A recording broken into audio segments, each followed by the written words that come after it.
Oi pessoal, você está no canal Brasil Conservador Notícias. Você vai ver agora a live semanal do Presidente da República para todo o Brasil. Assista a live, mas antes, deixe o seu like, inscreva-se no canal e ative o sininho para o YouTube recomendar para o maior número de pessoas os nossos vídeos aí por serem relevantes. Tá bom? Vamos ao vídeo. Bem, boa noite a todos. Quinta-feira, 28 de julho, 19 horas, Brasília. Rapidamente aqui, temos boas notícias, uma seleção, boas notícias, para manter você bem informado e fazer comparações. Essa vida é de comparações. Se você pode melhorar, você melhora. Tá? E vamos ver o que os outros fizeram para melhorar e copiar. Ou o que os outros estão fazendo, que estão errando, para você não errar. Então vamos lá. É uma coisa que é muito cara para mim, não é porque eu sou militar do Exército, a questão de arma de fogo. As notícias vão sempre para um lado diferente da realidade. Os números não aumentam. Nós sabemos que o número de pistolas liberadas pela Polícia Federal dobra no país, após a flexibilização por decreto de portarias nós, sim, pouco pudemos mexer na lei, mexemos apenas na lei do porte da posse. Então a gente ganhou na grande maioria dos estados. Agora o que interessa, o número de mortes violentas, aí incluída a arma de fogo, tem caído muito no Brasil.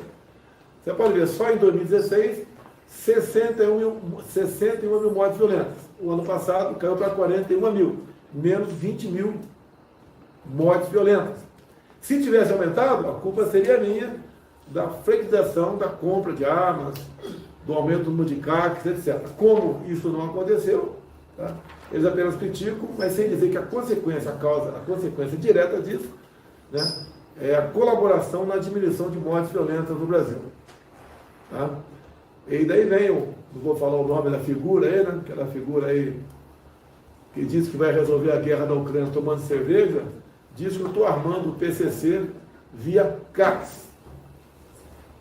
Acho que dispensa comentário. Os CACs não são pessoas que vão lá, requerem o registro, já passam a comprar armas, não é isso aí. Tem uma fiscalização muito grande por parte do Exército Brasileiro. Agora tem crescido no número de CACs, sim. Dobrou em nosso governo.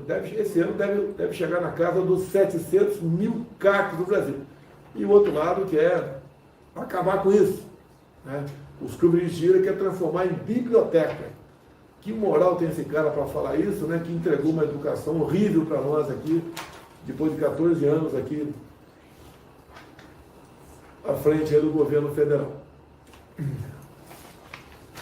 Então, arma de fogo, defesa do cidadão. Quem não quer arma de fogo não precisa comprar, Nós temos visto um percentual de cada vez mais mulheres entrando nesse clube, com um percentual cada vez maior de mulheres motociclistas, que ontem foi o dia do motociclista, então nós procuramos nos inteirar sobre isso aí. As mulheres cada vez mais estão se interessando por armas, em pilotar a motocicleta, é um direito delas. Quem não quiser, não tem problema nenhum. O que não pode ter briga em casa, porque tem lugar que a mulher é motociclista e o marido não é. Tá? E tem lugar que o marido quer arma e a mulher não quer. Não pode ter briga no tocante a esse, cada um compra sua arma, compra sua motocicleta, legalmente. Dizer a vocês que você pega a São Paulo, Rio, a Dutra hoje em dia, motociclista não tem mais pedágio. Tá? Acertado lá atrás com o ministro Tarcísio, levamos essa proposta à frente por ocasião de novas licitações.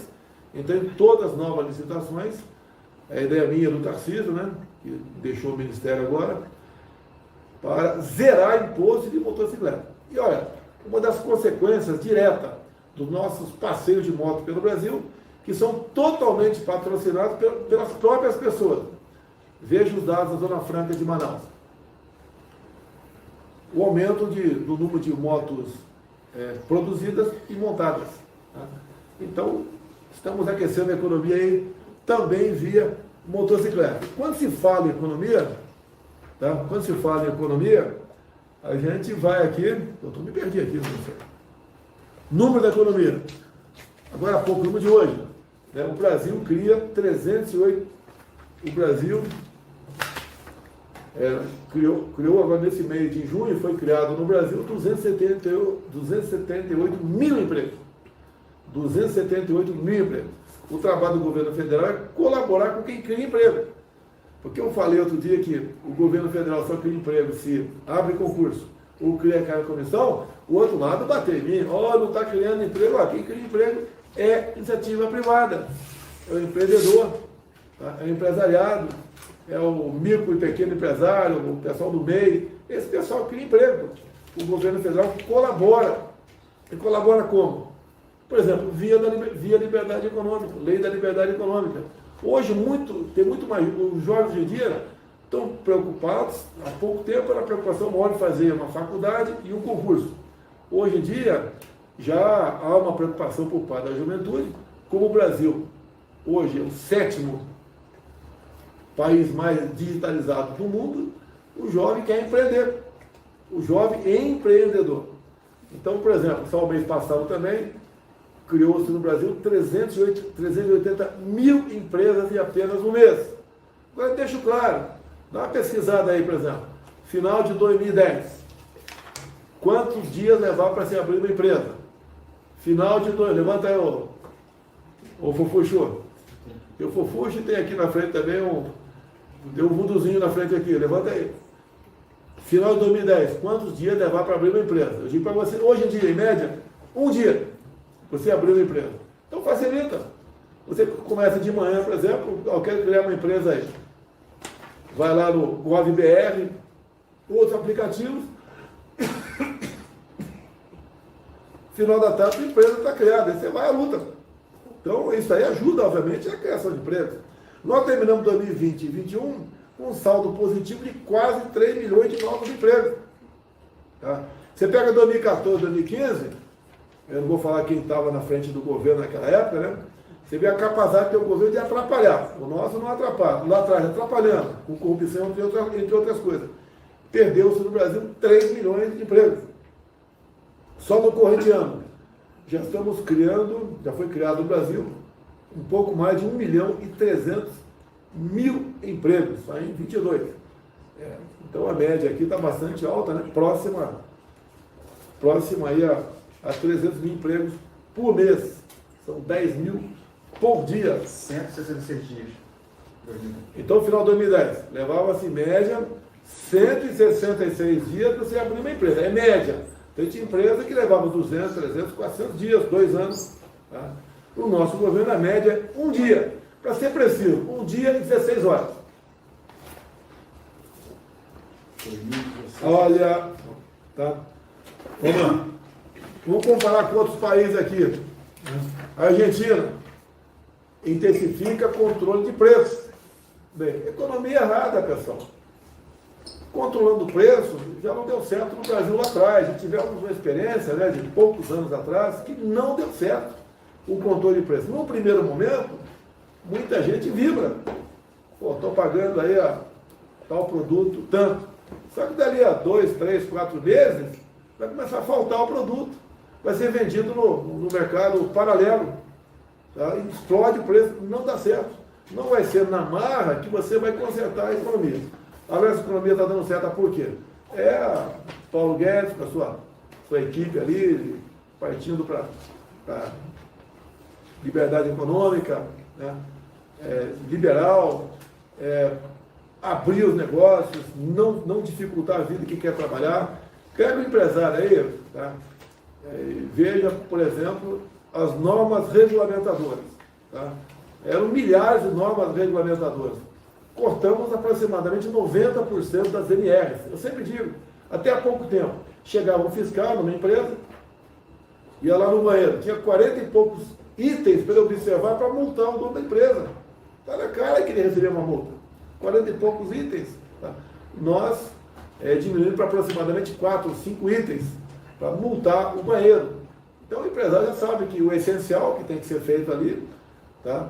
Para fornecer um banheiro onde a pessoa possa realmente fazer as suas necessidades aí, numa situação de tranquilidade, vamos assim dizer. Argentina, complicado lá. Na nossa Venezuela, lamento o que acontece lá, gostaríamos que a Venezuela fosse tivesse uma administração diferente, mas no passado o pessoal optou lá pelo Chaves. Se bem que quando o Chaves começou, ele tinha uma certa simpatia do mundo, né? Porque ele tinha um discurso pró-Estados Unidos, contra o regime cubano, depois ele resolveu mudar. E daí entrou o Maduro e desvinculou de vez ali a questão lá na Venezuela. Então está aqui, a matéria aqui, joga essa aqui, pô. Terra Brasil não Terra Brasil. Cesta básica custa quase 20 salários mínimos na Venezuela.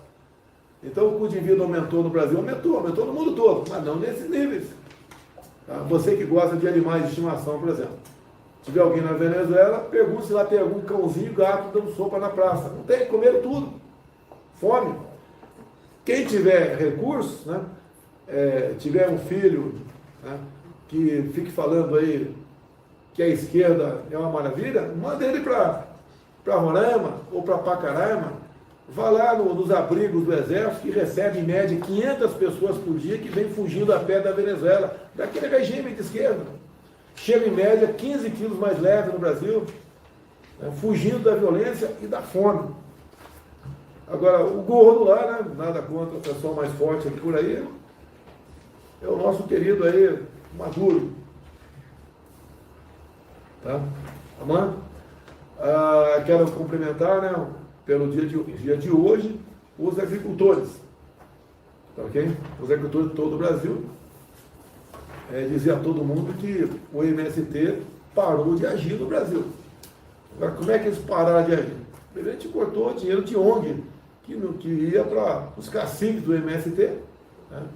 Dinheiro público que ia via ONG para os caciques do MST, tiramos a gasolina dele, e o que é mais importante, nós titulamos o Brasil, juntamente com a ministra Tereza Cristina, tá, o nosso presidente do INCRA lá, o Geraldo Mello, titulamos, começamos a titular o Brasil. Nós, no momento, já titulamos 370 mil famílias. Mais, em 3 anos e meio, 370 mil famílias.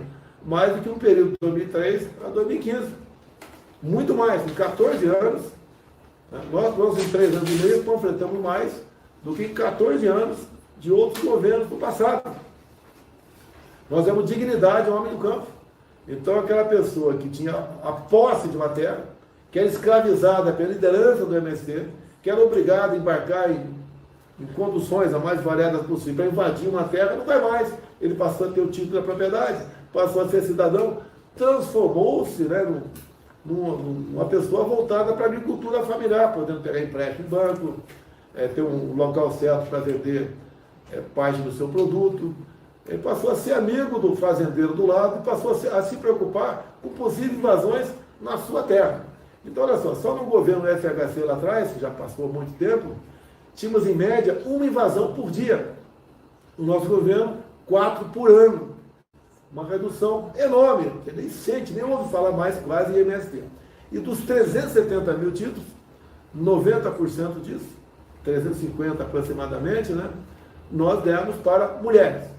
Ou seja, o cara é casado, lá naquela posse, está lá um casal. O cara é casado ou está em união estável, quem vai receber o título é a mulher.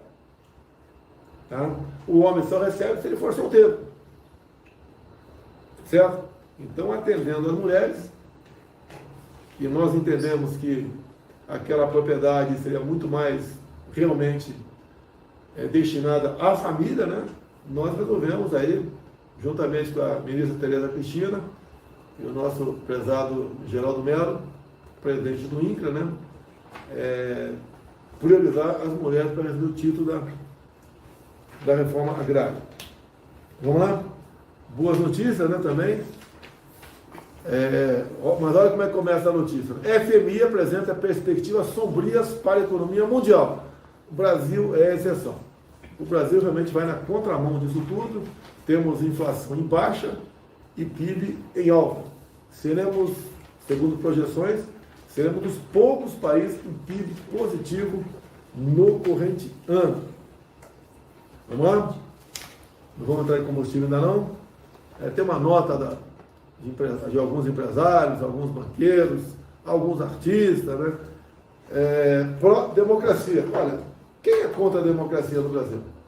em 3 anos e meio, algum ato meu contrário à democracia? Eu acho que nós temos ao contrário, de outras pessoas contrárias à democracia. Né? Nós somos pela transparência, pela legalidade, nós respeitamos a Constituição. Tem gente que se irrita comigo quando eu falo que estamos dentro das 4 linhas. Tá? Então eu não entendi essa nota, que foi patrocinada pelo nosso querido aí, filho do ex-vice-presidente do Lula, né? José de Alencar. O senhor José Gomes da Silva, né? O senhor José Gomes da Silva, presidente da Fiesp, Federação da Indústria de São Paulo, que fez essa nota. Não entendi. Agora é uma nota política em ano eleitoral.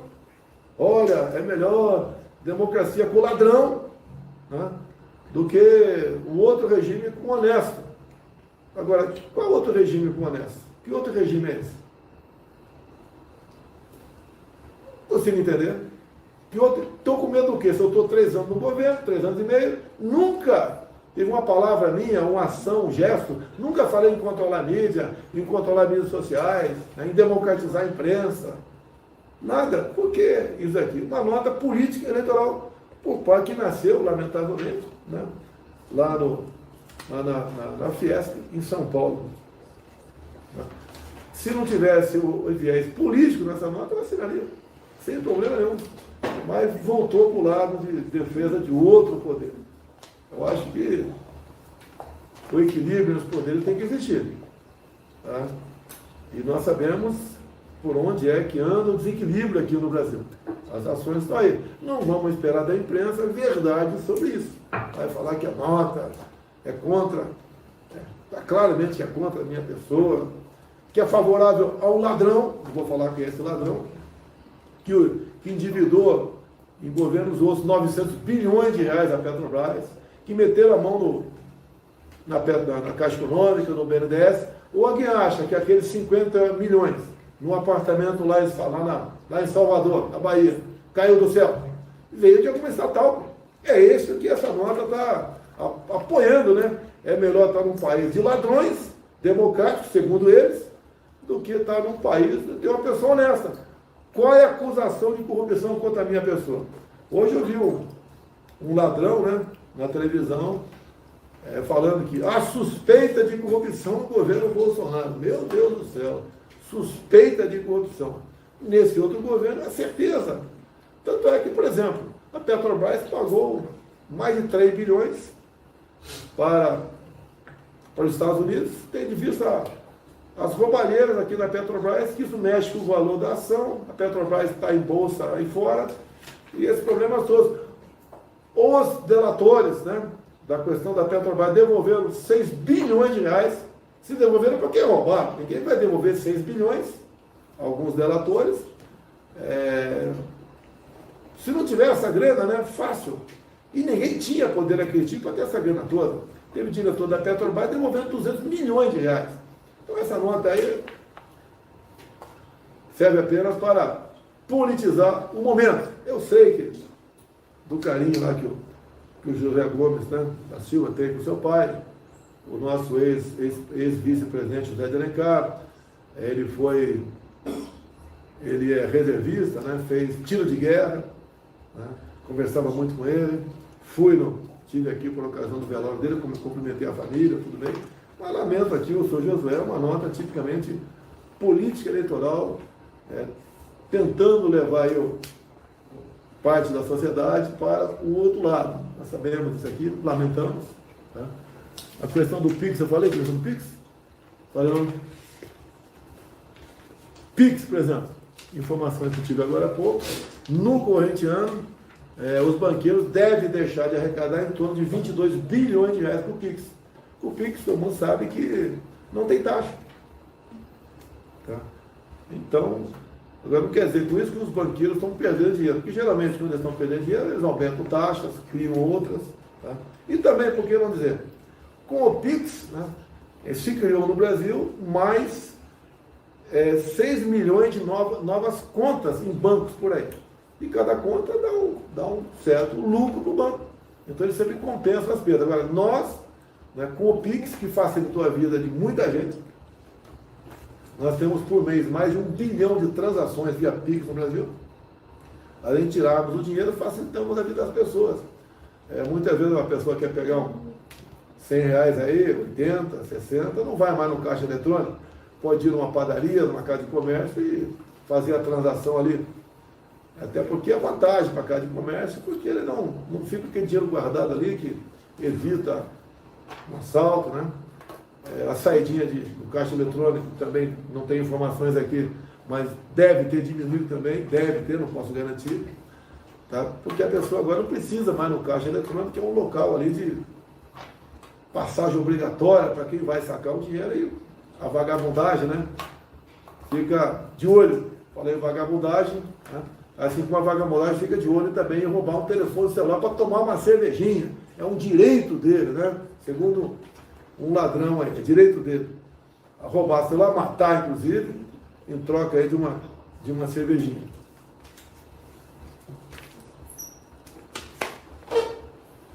Tem um cara aí que estuda mudar a lei de drogas para reduzir o encarceramento. Alguém conhece alguém que foi pego fumando uma maconha aí, está preso? Alguém conhece? Não tem, pelo que eu sei, não tem prisão para isso. A não ser que por ocasião da prisão ele estivesse devendo outras coisas à justiça, ou fosse acusado de cometer outros tipos de crime. Então essa historinha de liberar drogas para evitar o encarceramento é para boi dormir. Tá? A nossa lei de drogas, pelo que eu sei no Brasil, pelo que eu sei, o usuário não é punido com pena de perda de liberdade. O cara quer ganhar aqui a simpatia de consumidor de drogas e quer dar mais um passo rumo à liberação das drogas. É uma pessoa que não sabe o sofrimento de uma família, em especial de uma mãe, com um filho drogado. A dificuldade que é a vida dela, dores de cabeça, tá? E muitas vezes um inferno na família, alguém que se entrega ao mundo das drogas. E esse ladrão aí quer, de qualquer maneira, dar mais um passo, né, para liberar as drogas do Brasil. Afinal de contas, tem alguém que está dando o maior apoião para ele nesse momento. Vamos lá? Incêndio na Califórnia, nos Estados Unidos, e também na Europa, em especial ali na França, Espanha e Portugal. Se fosse no Brasil, estava a imprensa toda incendiada aqui, atacando Jair Bolsonaro.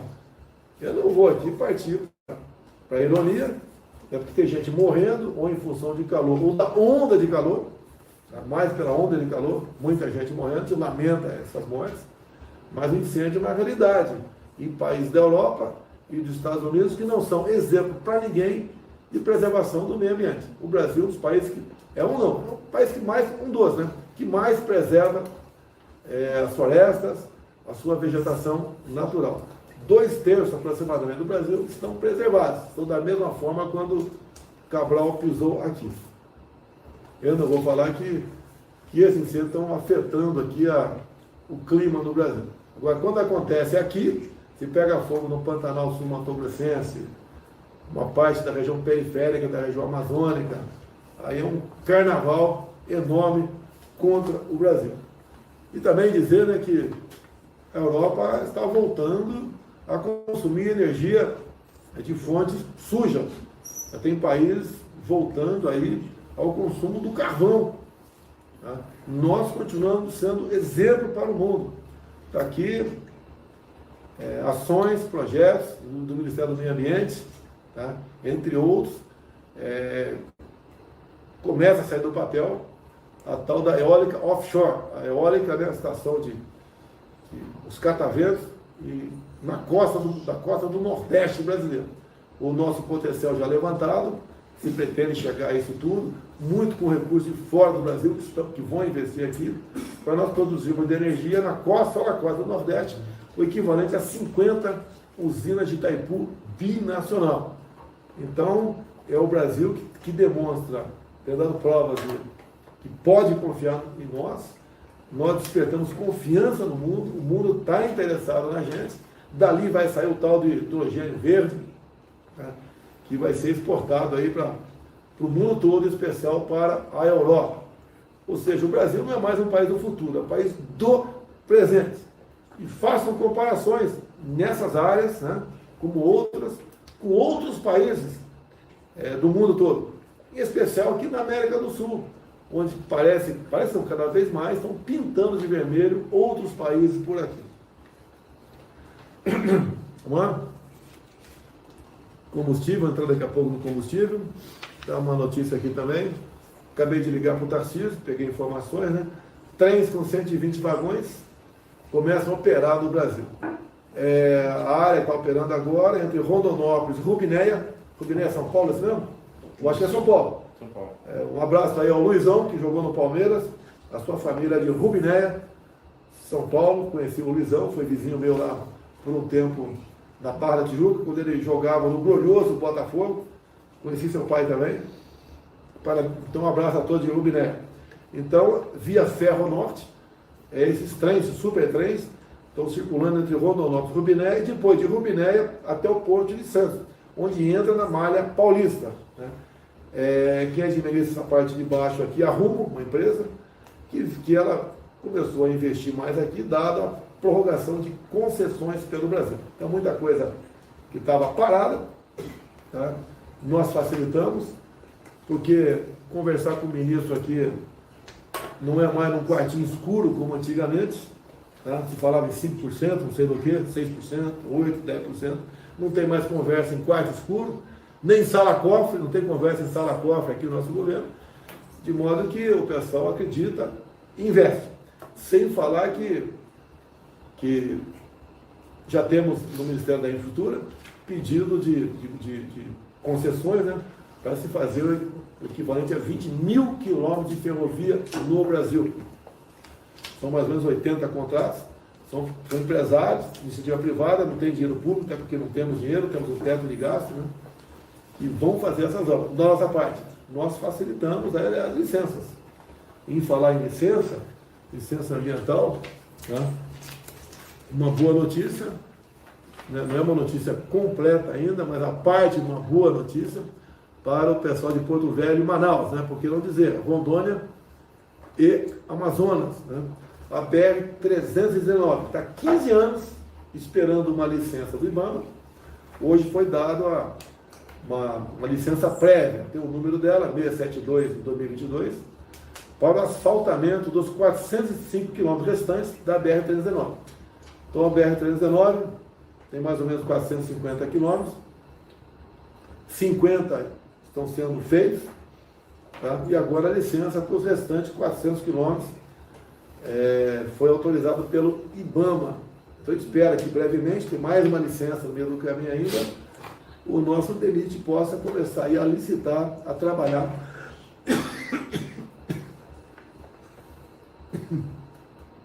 para o asfaltamento da BR-319 Porto Velho, Manaus. Repito, 15 anos na fila. Tá? Vamos fazer a nossa parte. Isso é emprego, é desenvolvimento e integração daquela região com o restante do nosso Brasil.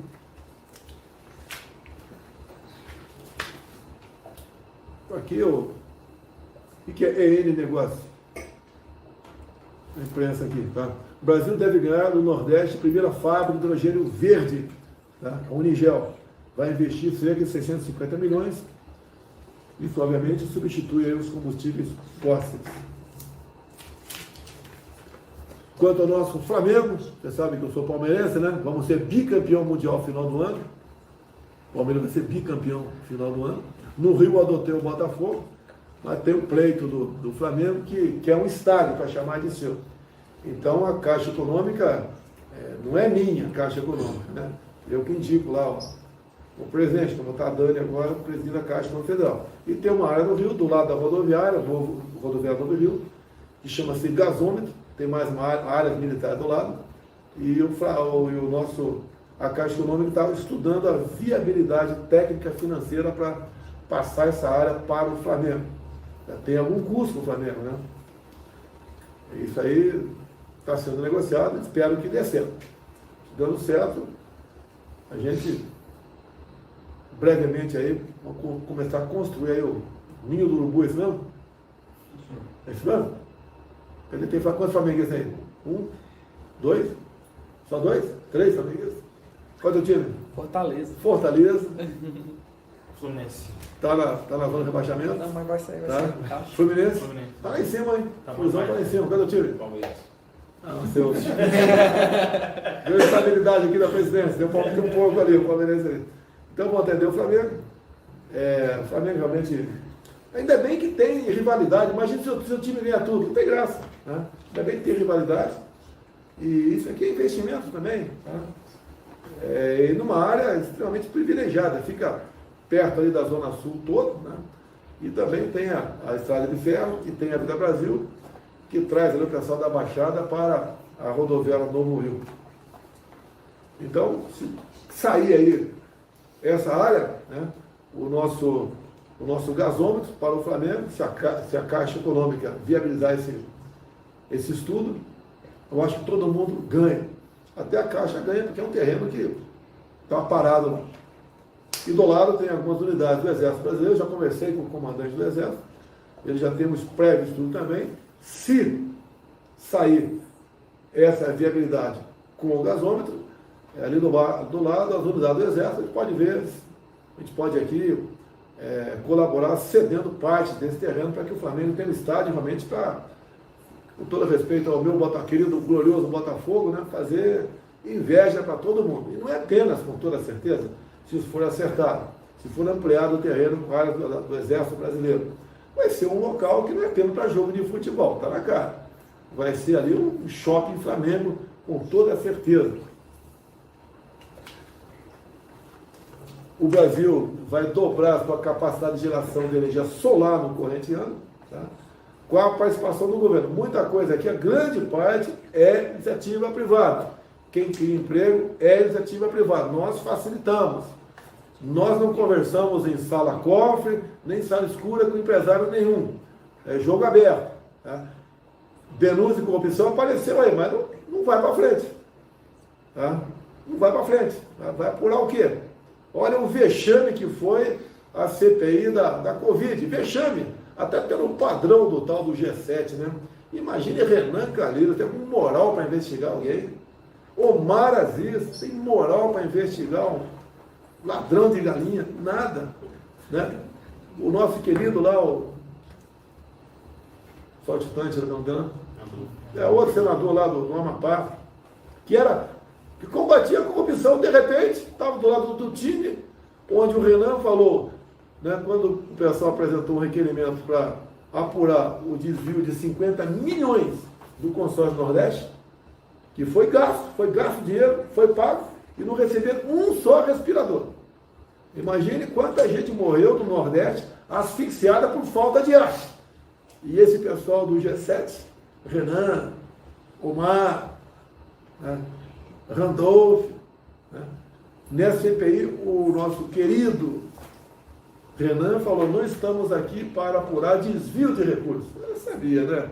É uma CPI completamente política. E daí a gente vê, cada vez mais, né, o MP pedindo arquivamento. Essa mesma quadrilha, aquela quadrilha que eu falei aqui agora, quer processar o pessoal do MP por prevaricação. Aí o senador esse do Amapá é o coordenador da campanha do ladrão aí. Tá? Então a nossa capacidade de energia solar vai dobrar esse ano. E também, em grande parte, nós diminuímos ou zeramos impostos de importação de material destinado a isso. Né? E por que podemos diminuir? Porque quando é imposto de importação, fica bem mais fácil a gente, com justificativa, deixar bem claro, né, a gente diminuir esse imposto. Então, placas fotovoltaicas, baterias, etc., tiveram impostos reduzidos ou zerados por nós. Lembro aqui o pessoal do FIES, em torno de 1 milhão de jovens que fizeram aí suas faculdades no passado, com empréstimo, com pagamento feito pela Caixa Econômica ou Banco do Brasil. Muitos não concluíram o curso, ficaram com a dívida, outros concluíram, a pandemia atrapalhou a vida de muitas dessas pessoas, não tiveram como pagar isso daí, porque não tinha emprego, né? Ficou estabilizado, não perdemos emprego em 2020, já bem claro. Foi um pequeno saldo positivo, com pandemia. Em 2021 chegou próximo de 3 milhões de empregos criados. Então, mesmo com pandemia, não se perdeu emprego e carteira assinada. Tá? Então, o FIES, tá? Só para ter uma ideia, você pode ir na Caixa Econômica, no Banco do Brasil, e se inteirar, se você se enquadra naquilo que é exigido, a grande maioria, quase todo mundo se enquadra, você pode ser anistiado em até 99% do empréstimo, e aquele 1% você paga até 150 meses. Então, o pessoal do FIES aproveita a oportunidade, fique livre dessa dívida que para vocês, nós sabemos, está na casa de 60, 70, 80, 100 mil reais, para quem está desempregado, está em situação complicada, é uma dívida impagável, que cresce todo mês e todo ano. Então dá para, ao anistiar 99%, você voltar, você está quites com o sistema financeiro, etc. Tá? Outra coisa aqui, o FIES continua valendo, tá? O outro lado fica aqui, ele diminuiu o recurso, não foi diminuído, muito pelo contrário. Por exemplo, quem faz medicina, aumentamos em 20% o teto para financiamento. Ok? Vamos lá, pessoal, quem tem condições aí, vamos procurar um curso superior, que nasceu lá no regime militar, tá? Não foi 10, 15 anos atrás, não, nasceu lá no regime militar, foi mudando de nome, e é uma chance de você terminar o teu curso, fazer teu curso, ou então pagar a sua dívida. Vamos entrar no combustível aqui para encerrar a live de hoje? Vamos lá? Aqui, ó. A matéria aqui, faltou botar a data, hein, pessoal? Pelo amor de Deus, né? Não botou a data aqui. Né? Um cara aqui criticando a redução do imposto de combustível. Tá? E pronto, vou ver essa matéria aqui, botou aqui, furado. Tá? A matéria aqui de meia dúzia de junho, né? Segundo o G1, por que projeto para reduzir preço de combustível pode não funcionar? Olha o G1 torcendo contra, como sempre, né? E um mês e pouco depois, gasolina cai 17% em julho, obviamente depois de aprovado o projeto na Câmara, no Senado, sobre redução do ICMS. Tá? Deixo bem claro que todos os senadores do PT votaram contra no Senado a redução de impostos. Foi criado um teto. Tá? A média é de 30%. A média 30% do ICMS, passou para 17%. Então reduziu quase a metade o valor desse imposto. Tinha estado que cobrava 2,20, tem que passar para 2,10, mas tudo bem.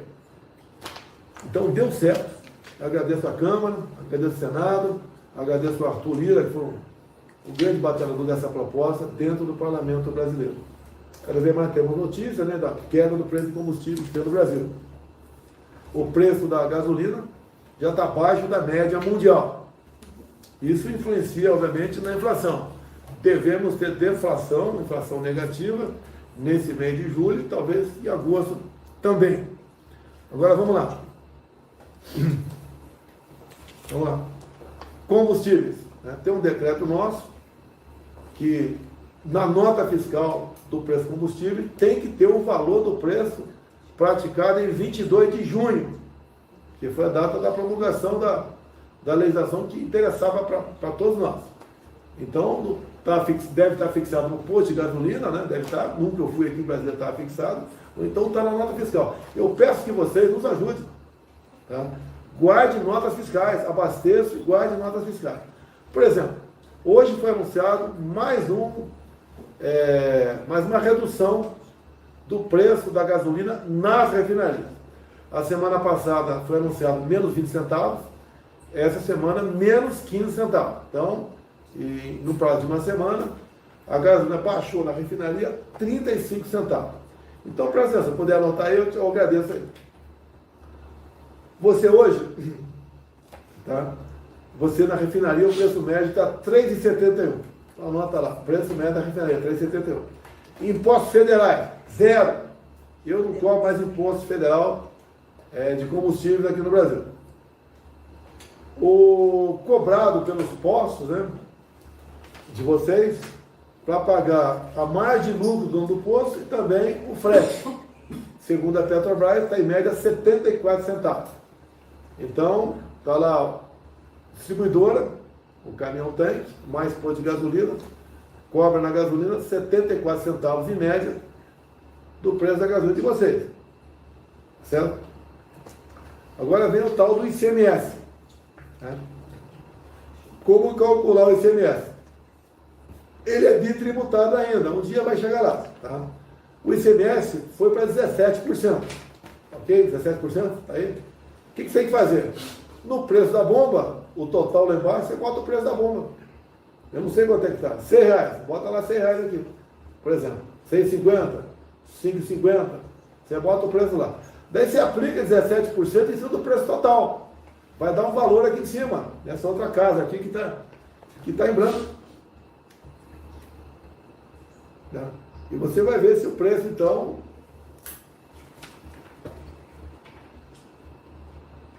é o que você tem que pagar.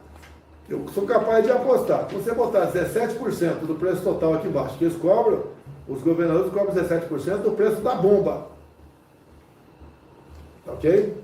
O preço da bomba. Então ele cobra erradamente, no meu entender, pode ser que eu esteja equivocado, 17% em cima dos 74 centavos também,